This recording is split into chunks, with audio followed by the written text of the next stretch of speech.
26절입니다. 여섯째 달에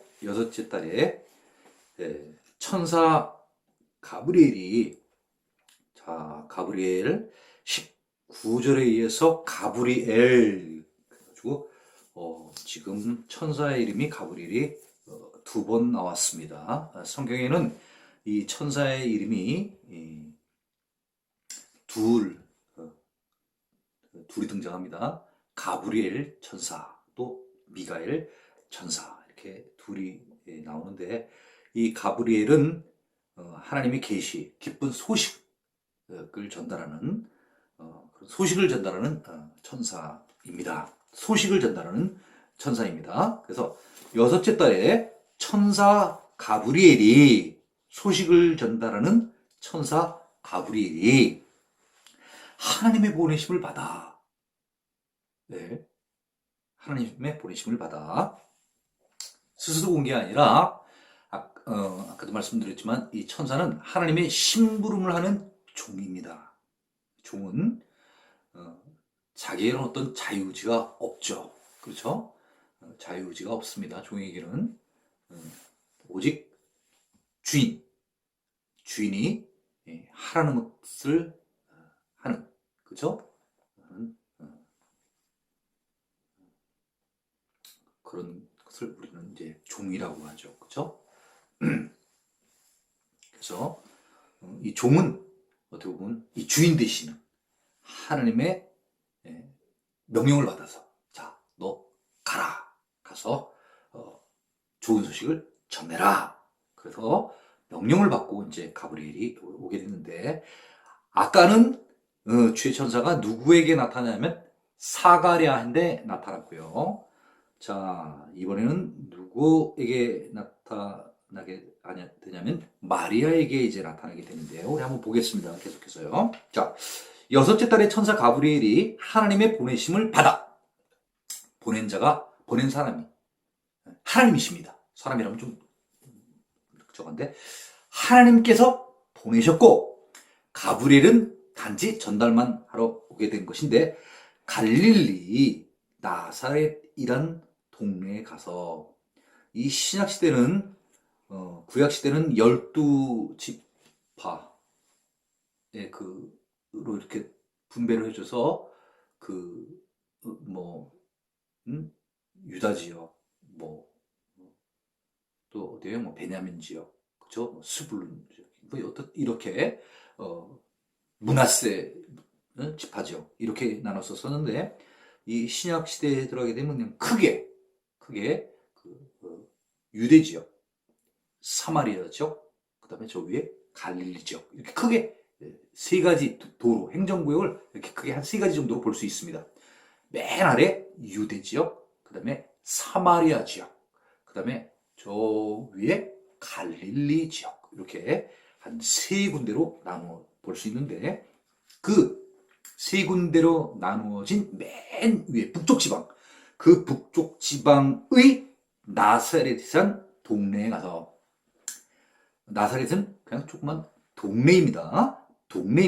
성읍이 아닙니다. 그냥 동네입니다. 그 동네에 가서 27절입니다.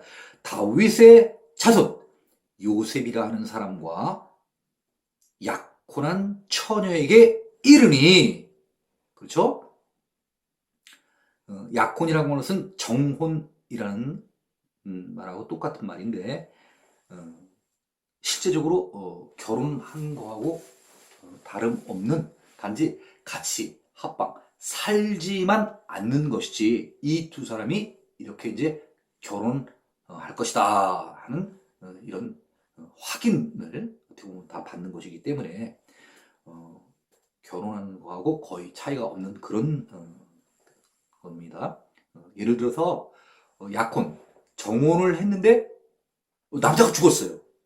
그러면 이 여자는 뭐가 되냐면 화부가 되는 거예요. 네? 아직 같이 안 살았는데. 그 의미를 아시겠죠? 자, 정혼과 약혼은 같은 의미예요.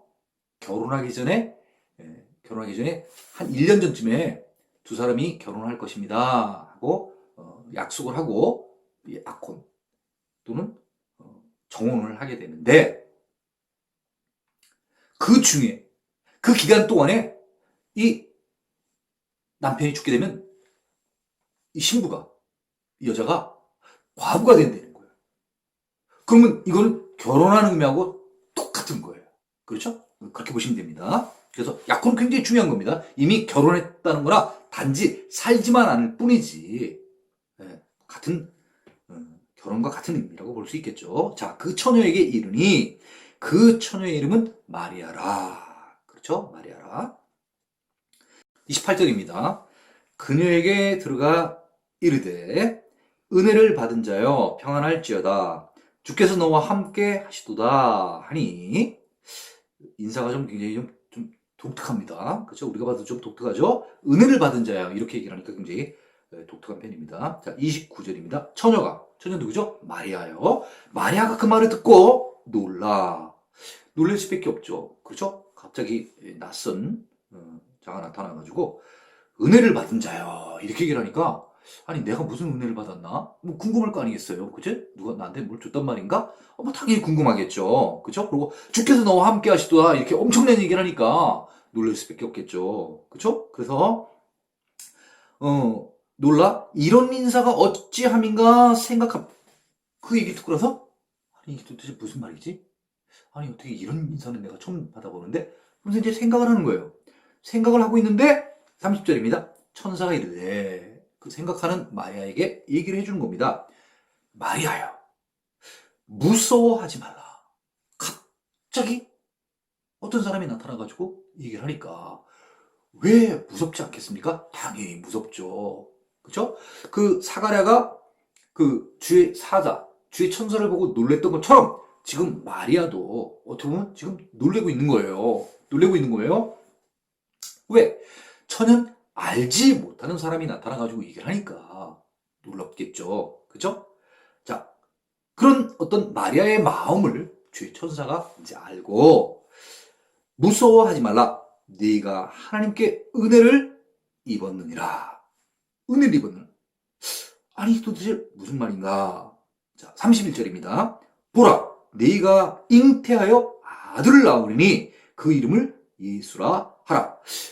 아, 이게 도대체 또 무슨 말입니까? 예, 아까는 그 나이 많은 사가랴에게 나타나가지고 아들을 준다 그래가지고, 그죠? 놀라게 하더니, 자, 이번에는 결혼 안 했어요. 단지 이제 결혼할 거다. 아까의 주인공은 누구예요? 아까는 사가랴, 제사장 사가랴. 그 다음에 아론의 자손 엘리자벳. 이 사람이 둘이 주인공이었어요. 자, 근데 이번에 또 새로운 한 커플이 나타납니다. 나타나는데, 이 새로운 커플은 누구냐면은 다윗의 자손 요셉이에요. 그죠? 요셉. 목수라고 그러죠? 그죠? 목수인 이 요셉과 또 그 처녀 누구예요? 마리아. 둘이 약혼을 했어요. 정혼을 했어요. 그렇지만은 합방은 아직 안 했어요. 같이 살고 있지는 않아요. 둘이 그냥 이제 결혼한다는 이런 의사 표현만 확실하게 한 거예요. 그렇죠? 그랬는데 보라, 네가 잉태하여 아들을 낳으리니 그 이름을 예수라 하라. 아니, 같이 지금 남자하고 같이 합방을 하지 않은 그런 처녀 이 신부한테 와서 천사가 하는 말이, 내가 곧 잉태하여서 아들을 낳게 된다는 거예요. 이게 무슨 천지와 개벽할 일입니까? 이게, 그죠? 이거 옛날 같은 표현이 있는데, 그죠? 이게 무슨 깜짝 놀랄 일이에요. 엄청난 충격적인, 쇼킹한 뉴스 아니겠습니까? 이거는 기쁜 소식보다도 깜짝 놀랄 일인 거예요. 아주 충격적인 소식인 것입니다. 자, 그 이름을 예수라라.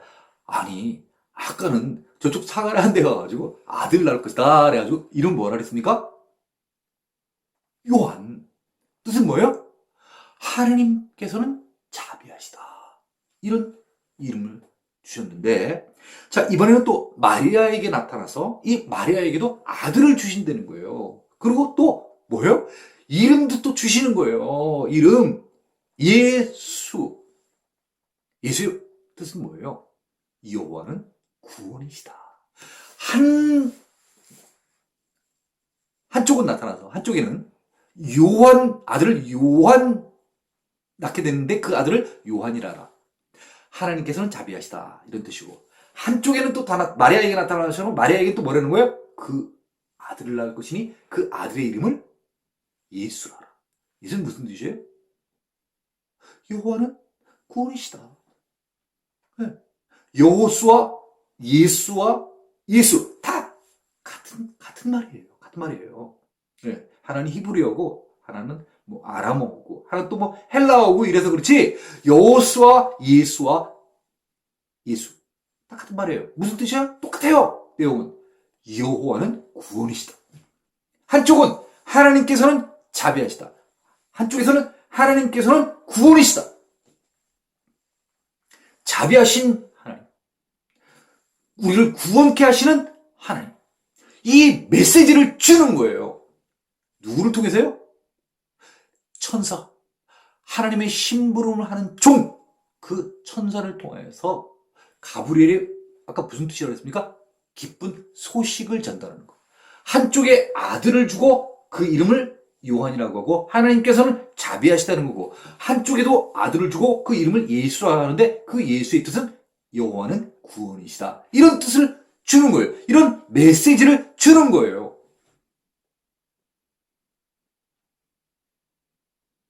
자비의 하나님, 구원의 하나님.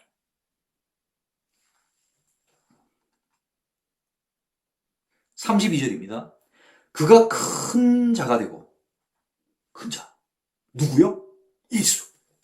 예수가 큰 자가 된다는 거예요. 그러면서 오늘 우리가 아주 중요하게 꼭 기억해야 될 말이 나옵니다. 자, 지극히 높으신 그러면 이거 구약에서 우리는 이걸 누구라고 칭합니까? 하나님. 자, 그 하나님의 아들이라 일컬어질 것이요. 예수가 누구라고요? 하나님의 아들.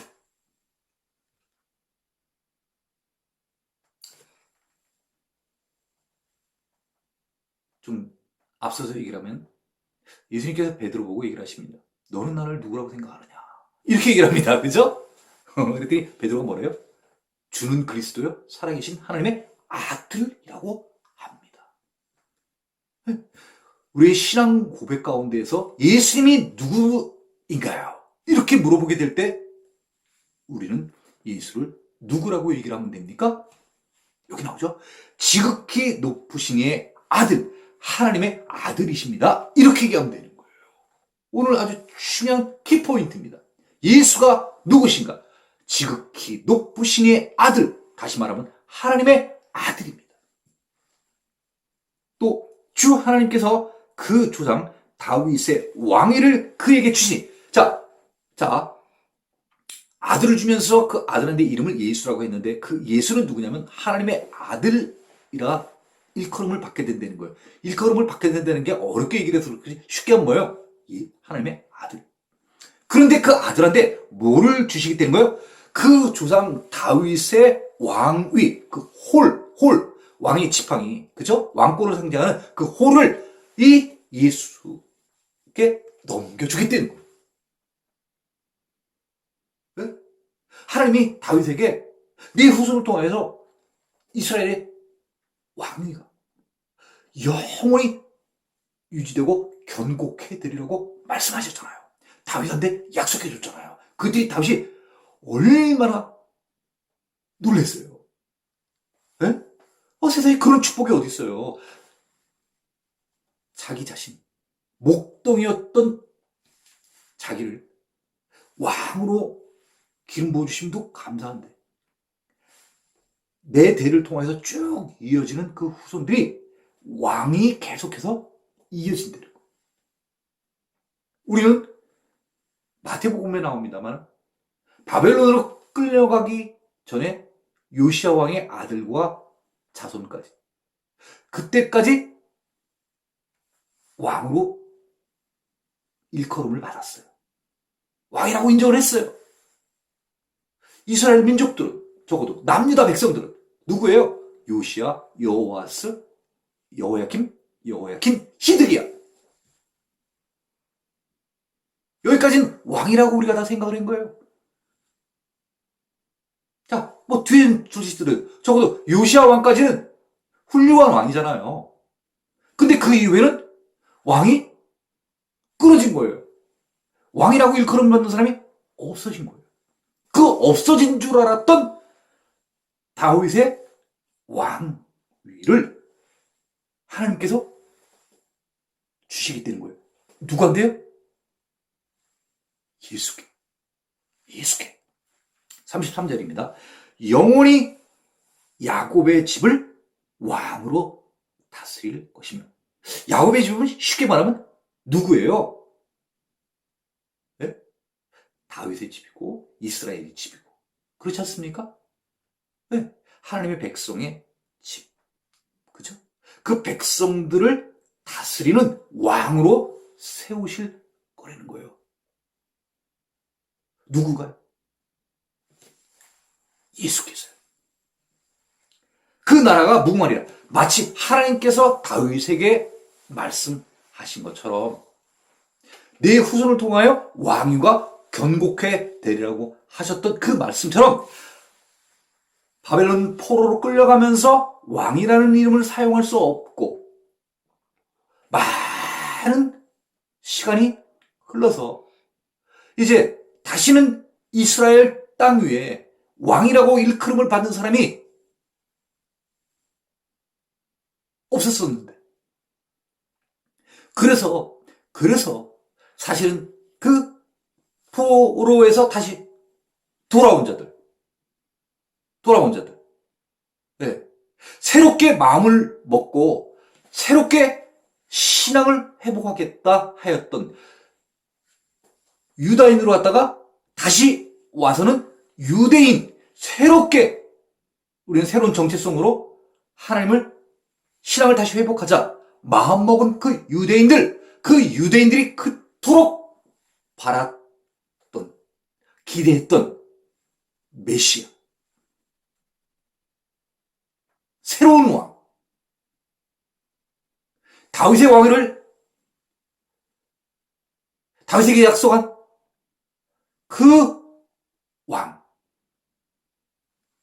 그 왕 위를 이 예수께 주겠다는 거예요. 그러면 주겠다니까 어떻게 되는 거예요? 예수님이 받게 되시는 겁니다. 오늘 중요한 키포인트입니다. 하나님께서 그의 심부름하는 종 가브리엘을 통하여서, 가브리엘은 싸우거나 하는 이런 미가엘 같은 군대 장이 아니에요. 이 가브리엘은 메시지를 전달하는, 기쁜 소식을 전달하는 천사입니다. 하나님의 종입니다.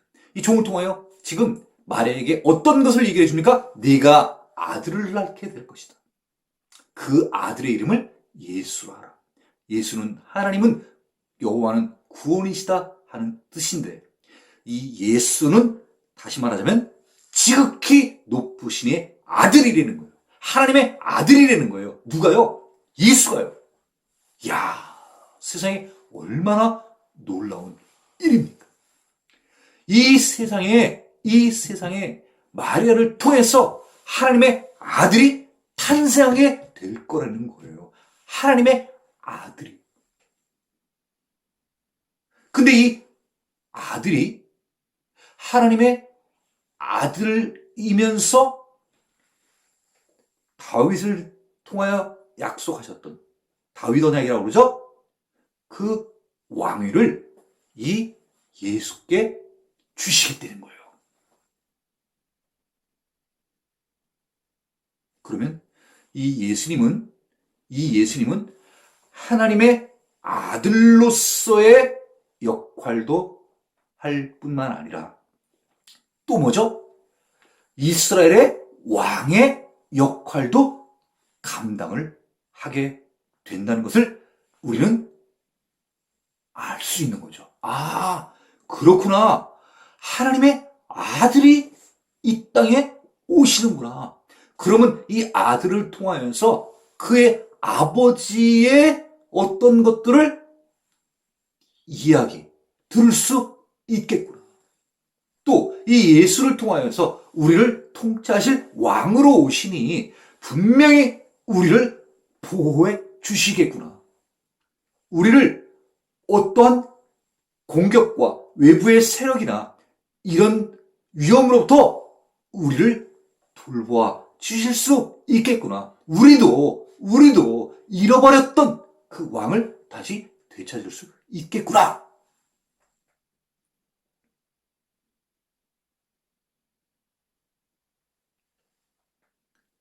자, 주의 천사, 주의 사자가 마리아에게 짧지만은 엄청난 충격적인 메시지를 주었습니다. 하나님의 아들을 보내주신다는 것입니다. 오랫동안 잃어버렸던, 갖지 못했던 이스라엘의 왕을 다시 찾게 된다는 것입니다. 자, 34절입니다. 이 얘기를 다 듣고 마리아가 천사에게 물어봅니다.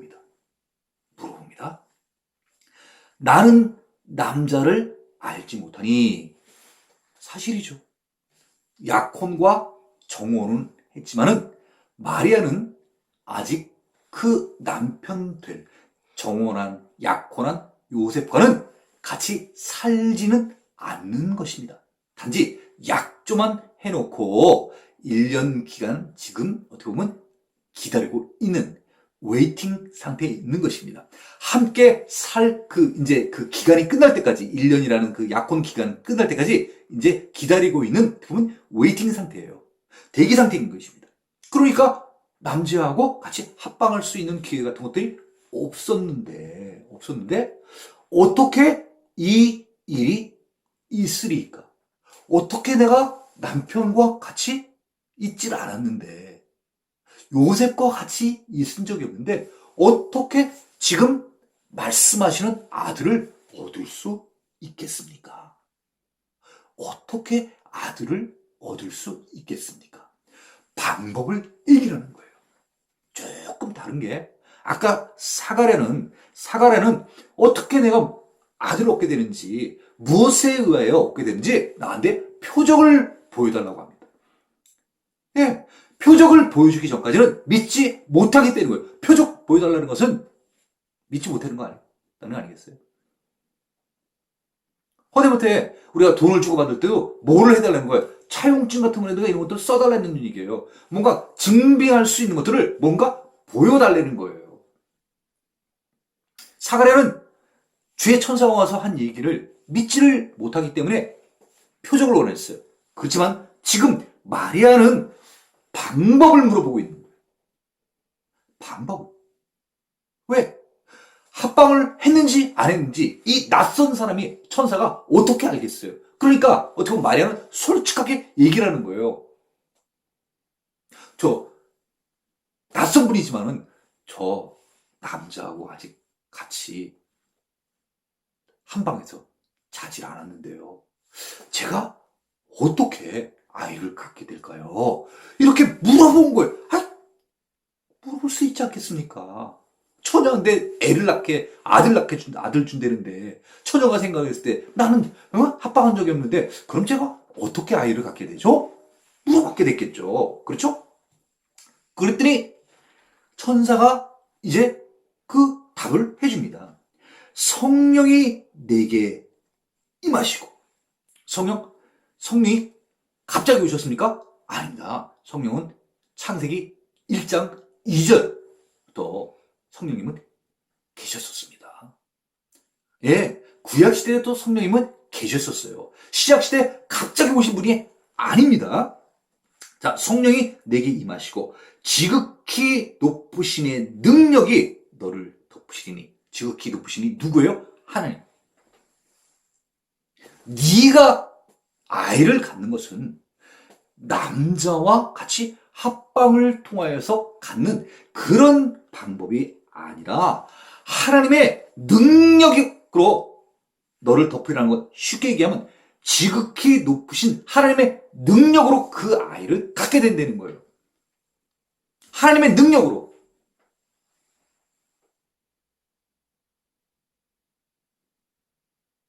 우리가 어떤 기도를 할 때, 아니 도대체 그 일이 가능할까? 이렇게 궁금할 때가 많아요. 왜? 사람이 생각했을 때는 그 일은 도저히 일어날 수 없으니까.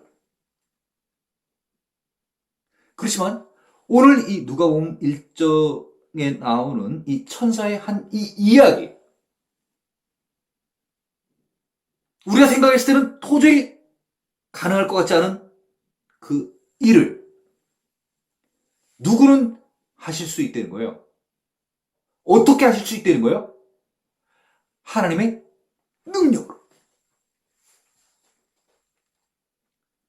성령의 역사하심으로 이를 이룰 수 있다는 것입니다.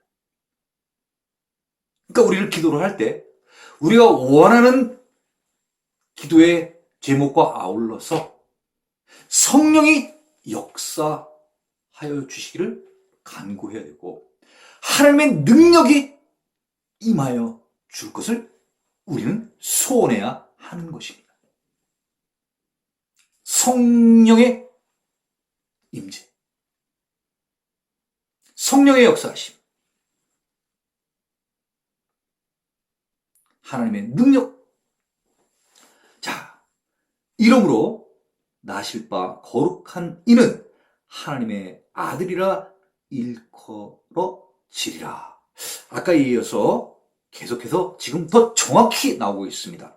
아까 32절에는 뭐라고 표현이 되어 있습니까? 지극히 높으신의 아들이라고 표현되어 있습니다만은 이번에 다시 정확하게 알아듣기 쉽게 표현이 되어 있습니다. 하나님의 아들. 새로 이제 이 마리아에게 잉태되어지는 그 예수는 보통 사람이 아니라 거룩한 이라는 거예요. 거룩한, 홀리원, 구약시대 표현을 하면 홀리원, 거룩한 자라는 거예요. 그 거룩한 자가 누구라는 거예요? 하나님의 아들이라 일컬어지는 거예요. 36절입니다. 보라, 내 친족 엘리자벳도 늙어서 아들을 배웠느니라. 본래 임신하지 못한다고 알려진 이 누구예요? 엘리자베스. 왜? 나이가 많기 때문에. 그런데 이 엘리자벳이 이미 6달이 되었나니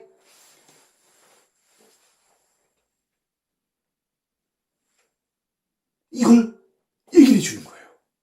왜? 어떻게 보면 사가랴한테는 표적을 보여달라 해가지고 표적을 보여줬는데 이 마리아에게는 뭐 표적을 보여달라 이런 걸 떠나서 그냥 설명을 쉽게 이해할 수 있게끔 얘기를 해주는 거예요. 야, 어떻게 아이를 갖냐고? 하나님의 능력, 성령이 임하시면 아이를 가질 수 있어. 하나님이 하시면 능치 못하시는 거 없는 거야. 뭐든지 하나님이 하실 수 있는 거야. 야, 너 내 친족 있잖아. 엘리자베스. 그 엘리자베스 나이가 많아가지고 애 못 낳는다고 그랬잖아. 야, 벌써 임신한 지 6개월 됐어. 이 얘기를 해주는 거예요, 지금. 사가랴입니다. 마리아인데요. 그러면서 37절. 우리가, 꼭 기억하고 있어야 돼. 우리의 긴급 상황, 위험 상황, 우리가 어려움에 처했을 때, 우리가 꼭 기억해야 될 말씀입니다. 자, 37절입니다. 대저 하나님의 모든 말씀은 능하지 못하심이 없느니라. 이제 성경에 보면 능치 못하심이 없으리라 뭐 이렇게 표현되어 있는데요. 저는 이거를 그 영어로 다 보시는 게 좀 편하지 않을까 싶어가지고 NIV에 나와 있는 그 영어 표현으로 한번 말씀을 드릴 테니까 한번 같이 한번 이 말씀을 한번 같이 외웠으면 좋겠습니다. 자, 물론 이 한글 지금 이 개역 개정으로도 외우시면 좋죠. 자, 대저 하나님의 모든 말씀은 대저 우리한테 너무 생소하고 어렵지 않습니까? 그냥 하나님의 모든 말씀은 능하지 못하심이 없느니라. 하나님의 모든 말씀은 능하지 못하심이 없느니라. 누가복음 1장 37절입니다. 누가복음 1장 37절. 우리 이 말씀 꼭 같이 이 시간에 외웠으면 좋겠습니다. 대저 하나님의 모든 말씀은 대저 빼고요. 하나님의 모든 말씀은 능하지 못하심이 없느니라. 자, 영어 표현입니다. 자, 영어 표현입니다. for 앞에 이렇게 나와 있습니다. for 이렇게 나와 있습니다. 그렇지만 호드 빼고요. 호드 빼고 그냥 아주 쉽게 nothing 없다 이런 뜻이죠. 없다는 거예요. 없다는 거예요. nothing is impossible. impossible 우리 영화에서도 나오잖아. 미션 impossible. 그렇죠? 영화 있지 않습니까? 자, impossible 무슨 뜻입니까? 불가능이라는 뜻입니다. Nothing is impossible. 무슨 뜻이겠습니까? 불가능은 없다. 이것 좀, 아유, 왜 저 목사님 저렇게 영어를 쓰시고 그래, 불편하게. 그래도 우리 이건 좀 그냥 외웠으면 좋겠어요. 왜? 우리한테 나중에 이게 아주 중요한 게 되니까요. 네. 네. 이게 우리의 나중에 살 무기예요. 네. 우리를 어딘 위험 가운데에서 네? 우리를 구해줄 수 있는 이게 하나님의 말씀이에요. 이게요. 네. 자, nothing is impossible. Nothing is impossible. 불가능은 없다. 없다. 뭐가? 불가능이. 이렇게 생각하시면 돼요. Nothing. 없어. 뭐가요? is impossible. is는 똑같잖아요. 이쪽 거나 이쪽 거나 똑같은 거 아니겠습니까? 그렇죠? impossible is nothing. 뭐 같은 뜻이에요. 니 거로 똑같은 거니까요. is. 자, 누구한테는요? 하나님께는 이때 전치사를요. 다른 거랑 쓰고 with를 씁니다. with God. 하나님께는 nothing 없다. is impossible. 불가능해. 자, 전체적으로 한번 외워보도록 하겠습니다. Nothing is impossible with God. Nothing is impossible with God. 하나님께는 불가능이 없다. 다시 말하면 Everything is possible with God. Everything is possible with God. 사람에게는 어려움이 있습니다. 그렇지만 하나님께는 불가능이 없습니다. 하나님께는 모든 것이 가능한 것입니다. 그래서 이 구절은 꼭 알았으면 좋겠습니다. 누가복음 1장 37절 NIV 영어 성경 말씀입니다. Nothing is impossible with God. 다시 말하면 Everything is possible with God. 맨 지금 마지막에 천사가 마리아에게 이 말을 합니다. 하나님께는 능치 못하심이 없느니라. 옛날 성경 버전입니다. 옛날 성경 버전입니다. 하나님께는 능치 못하심이 없느니라. 하나님께는 어려움이 없다는 거예요. 우리가 생각할 때는 어려움이 있지만 하나님은 어려운 게 없다는 거예요. 그 얘기를 맨 마지막에 해주니까. 그러니까 이제 마리아 참 지혜로워요. 이 말을 이해를 하는 거예요. 세상에. 처녀인데 처녀가 잉태하는 방법을 지금 얘기를 해준 거예요. 네. 천사가요. 어떻게? 지금 핵심적인 얘기. 뭐라고요? 하나님의 말씀은 능하지 못하시면 하나님께는 너 지금 불가능하다고 생각하는데 하나님께는 불가능은 없어. 하나님께는 모든 것이 가능해. 지금 이 얘기를 해준 거예요. 결론적으로. 그랬더니 마리아는 이 말을 알아들어요. 그래. 하나님은 능치 못하심이 없으신 분이지. 모든 것이 가능한 분이지. 그걸 믿는 거예요. 그래서 마리아는 이렇게 얘기를 합니다. 그래서 이렇게 얘기합니다. 주의 여종이오니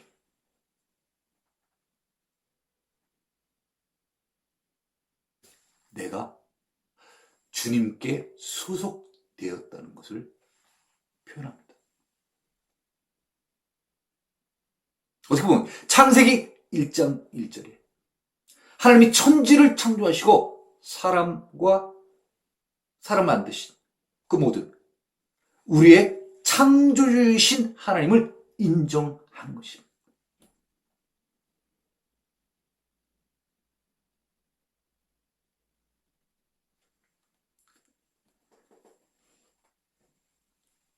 주의 여종이오니 나는 주님께 소속된 자입니다.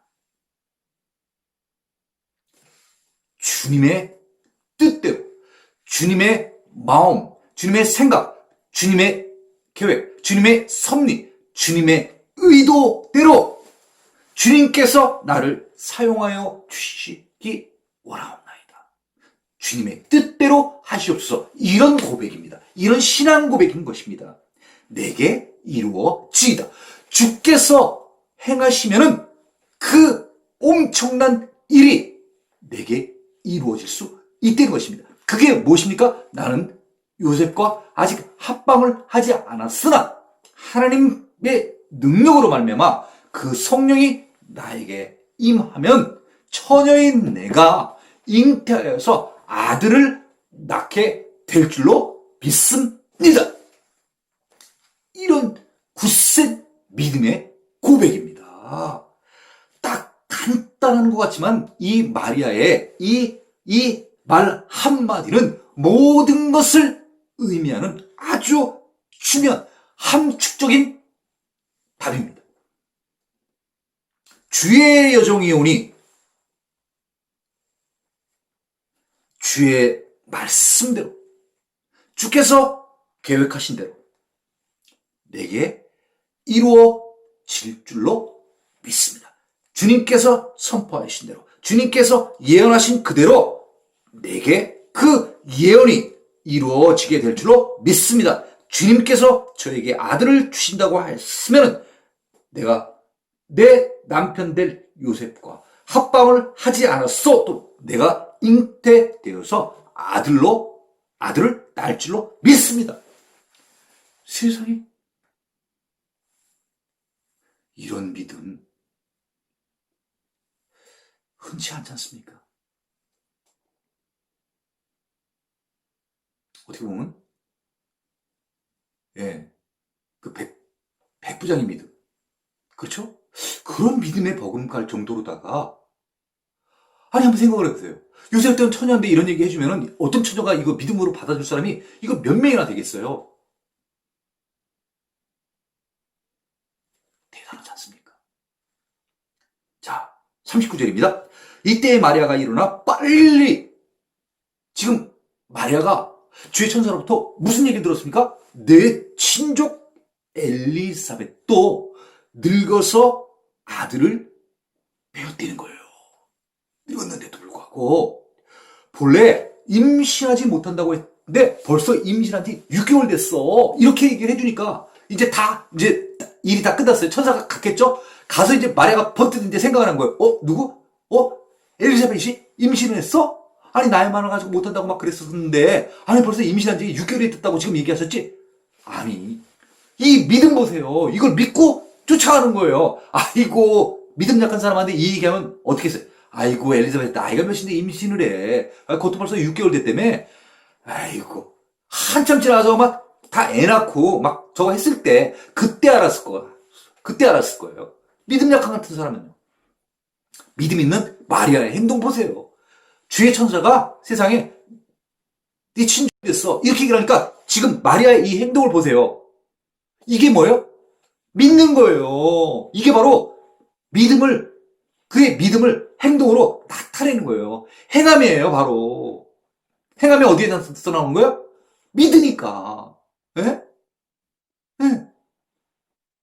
이때 마리아가 일어나 빨리 산골로 가서, 예. 이 엘리사벳 집이 아마 산 쪽에 있나 봐요. 우리로 따지면 뭐 강원도 어디 있으니까 이제 강원도 쪽으로 이제 접어드는 거예요. 그렇죠? 예. 유대 한 동네에 이르러.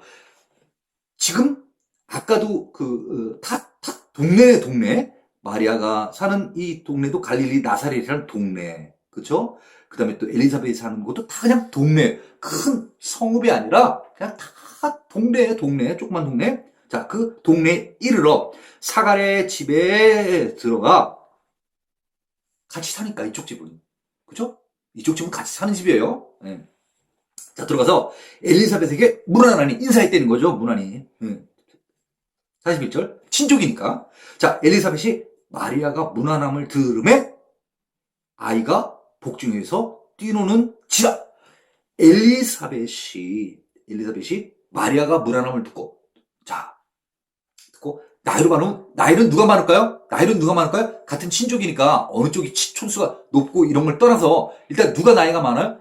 엘리사벳이 나이가 많아요. 이쪽은 나이가 많아서 아이를 못 낳을 사람 아니에요. 그쵸? 잉태 못할 정도로 나이가 많다는 거예요. 누가요? 엘리사벳이. 이쪽은 마리아는요. 이제 갓 약혼했대요. 그럼 나이가 누가 많을까요? 엘리자벳이 많죠. 그러면 인사를 우리 한국식 따지면 누가 누구에게 먼저 인사하는 게 원칙이에요? 마리아가 엘리사벳에게 먼저 인사하는 게 원칙이죠. 어느 쪽 친족이 누군지 모르겠지만은 자 마리아가 먼저 문안을 했어요. 그랬더니 엘리사벳이 마리아의 문안음을 들을 때 몇 개월 됐다는 거예요? 지금 6개월 됐다는 거예요. 엘리자벳 이 뱃속에 이 아이가 6개월 됐는데 이 6개월 된 이 아이가 뱃속에서 이 문안함을 듣고는 막 뛰어노는 거예요. 뛰어노는 게 기쁘니까 막 뛰어놀았겠죠. 그렇죠? 예. 엘리자벳이 딱 그때 엘리자벳이 성령의 충만함을 또 성령의 충만을 받아. 오늘 이야기 이 누가복음 1장에 나오는 내용 중에서 우리가 참 잘 알아야 될 게 뭐냐면은 성령의 충만함이다. 성령의 충만.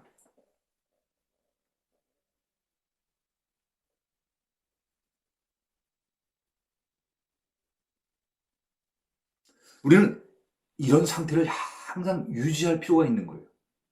성령의 충만. 성령의 충만을 받으려면 어떻게 받을까요? 이제 나중에 또 뒤에 나오게 되는데 우리가 성령의 충만을 받는 것들 여러 목사님들이 많은 말씀들을 하시지만은 성경에 직접적으로 성령 충만함 받는 그 상태에 어떻게 받는지에 대한 내용들이 나오게 됩니다. 자, 그래서 일단 그건 그때 또 다시 공부하기로 하고요. 자, 성령의 충만함을 받았습니다. 성령의 충만함을 받는 것은 지금 뭐예요? 성령께서 지금 나에게 와 역사를 하고 계시다는 뜻입니다. 성령이 지금 임하신 거예요. 그래서 지금 성령이 임함으로 말미암아 성령이 충만한 거예요. 자, 그래서 큰 소리로 불러 이르되 누가요? 엘리자벳이 이렇게 얘기를 합니다. 마리아에게요. 여자 중에 네가 큰 복이 있으며 엘리자벳이 마리아에게 네, 이제 지금 그 갓 약혼한 마리아에게 네가 복이 있다는 거예요. 그리고 내 태중의 아이도 복이 있다는 거예요. 아니 이거 어떻게 알겠어요? 만나자마자. 그런데 성령이 충만하면 성령이 임재하면 알게 되는 거예요. 내가 알게 되는 거예요.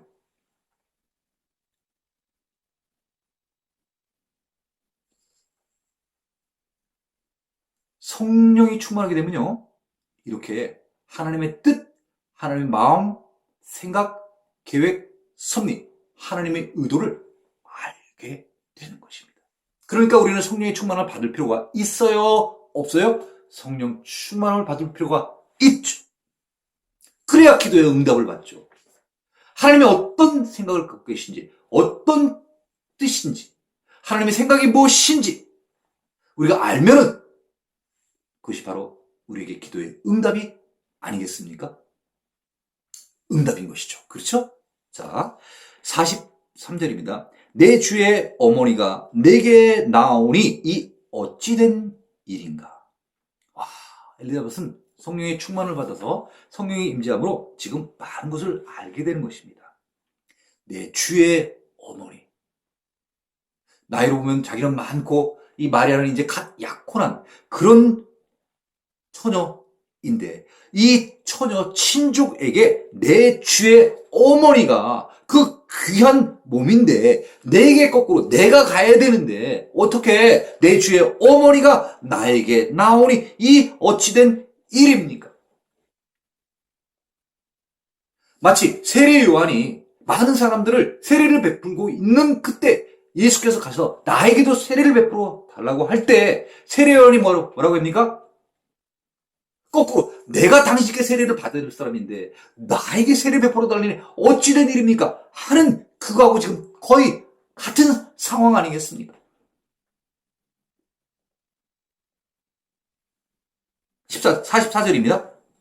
보라, 내 문화라는 소리가 내 귀에 들릴 때 그 젊은 처녀, 약혼한 마리아가 나이가 많아서 잉태 못할 줄 알았던 그 엘리자벳에게 와서 문안을 할 그때에 내 귀에 문안이 소리가 들릴 때에 아이가 내 복중에서 기쁨으로 막 뛰어대는 거예요.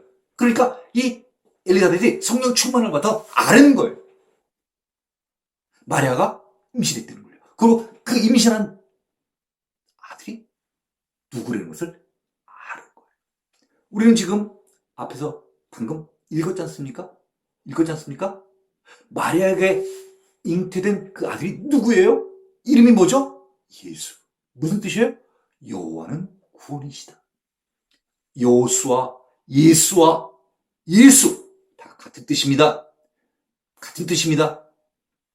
시대가 바뀌면서 언어가 변천되어 가면서 여호수와 예수와 예수로 발음은 바뀌었을지언정 뜻은 똑같습니다. 여호와는 구원이시다. 하나님은 구원이시다라는 뜻입니다.